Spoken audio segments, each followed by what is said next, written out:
Welcome to Afriat Gallery. I'm Acaye Elizabeth Pamela Kerunen, and this is my exhibition, Iwang Sawa. Iwang means to burn, Sawa is time. So when you put the two as well, it has a dual meaning from being caught in the eye of time, but also to burn time.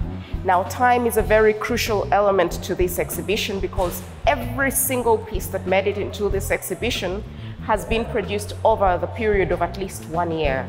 That is from the time the palm takes to grow in the wetlands where they come from, to its processing after harvesting, to the making, and then when it finally makes it into the market. Over 30 women were part of this exhibition, and they are amazing artists that are not really that visible on the contemporary scene. My goal with the exhibition is to, one, bring these artists into visibility to the contemporary market, two, to remake the woven products and make them into contemporary art so that they are accessible within a contemporary gallery, and three, to throw a spotlight on natural fiber being used in art as a way to preserve and conserve our environment. I'm going to walk you through the exhibition and explain to you piece by piece what inspired them, why I love them, and how they come to be. And first off, here is Ntere Day. I named it Ntere Day because it is a piece that evokes the ideas of giving oneself rest, a time to heal, a time to rest, a time to find healing. And this particular mat is woven in Kalanami style. Kalanami is a very intricate pattern amongst the Baganda people, and this kind of mat is usually woven to be preserved for hosting people, for visitors. It brings focus back to the idea that women need time and space and the honor to grant themselves rest. I'll walk you to the next piece. Now, this one over here, I named Acaye after myself. My name in Allure means positive pride. And the reason I named it Acaye is because this is a very meditative piece and draws from my experience and my training as a therapist. And when you look at this piece, you can't help but start to meditate. One, because of the spirals within it, the coloring and the patterns causes you to refocus your mind and rest the mind.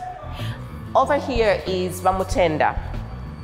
What Bamutenda speaks to is resilience and endurance. A lot of the times you see a woman shining, glowing on the street. You do not know what she's been through. You do not know what burdens she's carried or what scars are on the inside of her. But it also speaks to a lot of things about our struggles as human beings. Over here is Mawar. I called it Mawar because it symbolizes the fruits of the spirit. When we allow ourselves to let ourselves go and just do away with all the social and cultural conditioning. There is a lot of unlearning that needs to be done about the place of craft in our lives, especially in the contemporary setting, but also for the women who are primarily making these crafts and how they can transpose this knowledge, this heritage knowledge, into something new. Over here is Iwang Sawa. I named it after the title, one, because of its intricate pattern, two, it's a bull's eye view into the eye of focus. And what it speaks to is being caught at the crossroads, the transitional sense of where Ugandan craft and art and artisans and also primary artisans are in terms of their place in this world, in the global market. And they're being caught there and having to rethink the purposing of their craft work. Over here is Tuwanese. And what inspired Tuwanese is these bags, and especially during the COVID pandemic, food prices kept fluctuating because of mobility and transportation issues. And I thought, what is an amazing symbol or metaphor to represent that? And these bags become it. Because apart from being baskets that are usually have been made to carry food and produce and that kind of thing, they're also beautiful in their steed as creative pieces. So in deconstructing them and bringing them into that, there's also the poetic justice I do to the state of food security in this country, but also agricultural enterprise. So that is why it's called Tuwanese, and we have surrendered. because whatever these farmers are doing and to grow food and do all these things, there are forces on the market that they cannot control. This other grotesque installation of mats is called Chirija, because apart from surrender, there is also hope that whatever comes up in the future is going to turn out all right, that there is going to be renewal, there will be redemption, and that the hopes for which a person wakes up in the morning to go to the garden to plant seed and patiently wait for it to come together will somehow pay off.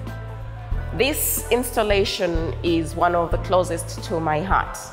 It started in spirit and everything, and what it shows are different harvest materials made out of natural fiber. We have urambas, uderus, we have ugwedes, and we have the baskets. And what I am focusing on is the celebration of our harvest culture, especially the winnowing of grain, because most of these trays are used to winnow grain, but also to collect produce. And my focus is really on food security and climate change and the place of women in all this story, because usually the value chain gets depreciated from the time when the food is harvested. And until that point, the women are toiling in the field. And as soon as they harvest, the middlemen, who are usually the men in the community, take over. They take the harvest to the market, or they're negotiating for prices that do not quite cut it and do not take into account a year or sometimes over a year of seasons of growth. Over here is Uganda. Uganda is the bastardized pronunciation of Uganda by the Swahili when they came during the Indian Ocean coastal trade. So when they were asked at the coast, what is that huge kingdom in the midst of this land, because they could not pronounce B, they always said Buganda, Buganda, Buganda, and usually to the British, who have a problem with hearing the silent vowel sounds that are in some of the languages. So they said, oh, Uganda. And the whole point of it is to draw focus to our naive hospitality nature, which is what brought colonialism in, which is an evil as well as a privilege, as argued by many. But what it did is, one, it cut up these nation states, or this collection of nation states that we were, and named it this country, carved like, you know, a piece of cake with a knife. Over here is called Wani-e. Wani-e is allure for we are here. And Wani-e is just really a play on gravity and what functions we ascribe to certain things. Over here is Ayera. Ayera, by the way, in allure means the chosen ones. So these are chosen pieces, they're choice pieces, and usually they'll be made for some beautiful mat taken to the market. And in this case, I noted them, I reascribed them, and gave them new meaning in terms of it is okay for them not to be used for what has been socially conditioned as their purpose. They're good to look at, they're beautiful, and the spikes and all tell the story of a woman caught up in revolution. And that is what this is about. And over here is called Ee. Ee is a deconstructed piece, and what emerges is a beautiful, beautiful thought out piece, very intricate, but I also love its musical nature from the circles and the different equations. And this is transposed or positioned on enduro baskets and their covers, and it also plays with centers of gravity. And Banange makes the last piece in the collection, and I name it Banange because it's a word of awe, of wonderment in Uganda. And most of these, all of these weaving patterns are representative of Uganda, because all of these were sourced from within Uganda. There's over 14 women who worked on this piece. And when I got the pieces, what I did was deconstruct them and reposition them to tell new stories of texture, of time, of use, of purpose, but also of positioning. And that is how this emerges into Banange. These pieces are also for sale. You're welcome. And they're in Ugandan shillings, because one of the goals of this particular exhibition is to make contemporary art accessible to, one, the primary domestic market. So this is what it is about. I've been Acaye Elizabeth Pamela Kerunen. I'm a curator, a cultural enthusiast, and I am a creative and an artist. And I've really enjoyed showing you this exhibition. Come through and see it. Buy art, buy Ugandan, support the creative economy, but also be mindful of the planet on which we live. It's just one.